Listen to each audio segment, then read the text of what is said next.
దేవుడు నిర్మలుడు. కాబట్టి మనము కూడా అట్టి దైవాన్ని నిర్మల హృదయాలతో ఆరాధించాలి. నిర్మలమైన హృదయాలతో ఏం చేయాలయా? ఆరాధించాలి. అప్పుడు నేను ఇలా అనుకుంటున్నాను, ఏదనంటే ఆ హేబేలు తెచ్చాడే అర్పణ దేవుని దగ్గరికి, ఏ హృదయంతో తెచ్చాడు? ఓ నిర్మలుడు. అతని హృదయంలో దేవుడు చూడదగిన చెడంటూ ఏది లేకుండా ఓ మంచి హృదయం కలిగి దేవుని దగ్గరికి వచ్చాడు, దేవుని దగ్గరికి తెచ్చాడు. మన అర్పణలు కూడా రేపు అలాంటి హృదయంతో మనము అర్పించాలి. ఎందుకనంటే ఆయన నిర్మలుడు. ఆయనకి తగినట్టుగా బైబిల్లో చాలా సందర్భాలలో ఆ మాట మనకు కనబడుతుంది. ఎస్పెషల్లీ క్రొత్త నిబంధనలో ఆ మాట కనబడుతుంది అన్నమాట. ఆయనకు తగినట్టుగా, ఆ దేవునికి తగినట్టుగా మన ఆరాధన, మన స్తుతులు, మన అర్పణలు ఉండాలి. కాబట్టి మన హృదయాన్ని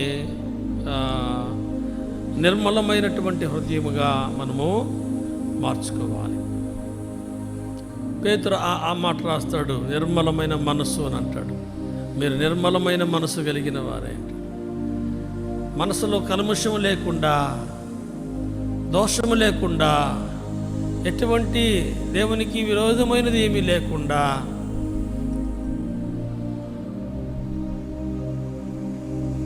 దేవుడు చూసినా మనము తొంగి చూసుకున్నా కూడా ఏమీ కనబడను.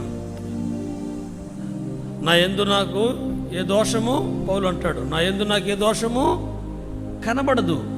అయితే నన్ను విమర్శించేవాడు మాత్రం ప్రభువే.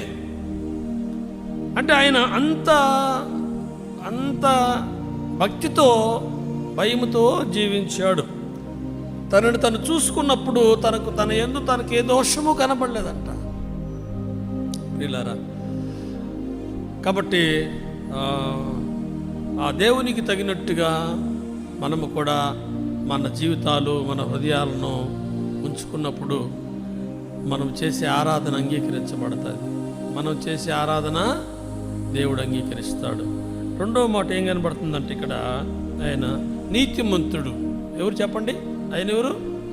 నీతిమంతుడు. మనుషులు కూడా ఈ పేర్లు పెడతా ఉంటారు, కానీ మనుషులు పైరూపాన్ని చూస్తారు కాబట్టి కొంత పైరూపాన్ని బట్టి చెప్పేస్తుంటారు, ఆయన నీతిమంతుడు, ఆమె నీతిమంతుడు అని అంటారు. అంతరంగాన్ని దేవుడు చూస్తాడు కాబట్టి దేవుడే ఒక మనిషిని నీతిమంతుడిగా చేయాలి. తను తాను నీతిమంతుడిగా అనుకుంటే కాదు, దేవుడే చేయాలి.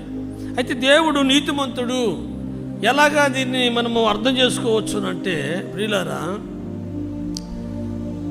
నీతేనంటే మాట తప్పనివాడు, మారిపోనివాడు. చూసారా? ఆయన ఎప్పుడూ కూడా ఎవరినంటారు? అతను చాలా నీతిమంతుడు, మాట ఇచ్చాడంటే అసలు తప్పిపోడంట. ఎవరినంటారు చెప్పండి? మాట తప్పనివాడు. కాబట్టి ఆయనలో ఉన్నటువంటి నీతి ఏంటంటే ఆయన నిబంధనను మర్చిపోడు. మన ఎడల చేసిన నిబంధనను మర్చిపోడు. ఆయన మారిపోడు. ఆయన మాట తప్పుడు. ఏకరీతిగా ఉండేటువంటి దేవుడు. నినివే పట్టణానికి ఒక అవకాశం ఇచ్చాడు. ఏం అవకాశము? వాళ్ళు తప్పు దిద్దుకుంటే క్షమిస్తానన్నాడు. వాళ్ళు ఎప్పుడైతే పశ్చాత్తాపడ్డారో ఆయన వారిని క్షమించాడు. ఏం చేశాడు చెప్పండి? క్షమించాడు. పశ్చాత్తాపడ్డోళ్ళని ఆయన మన దేవుడు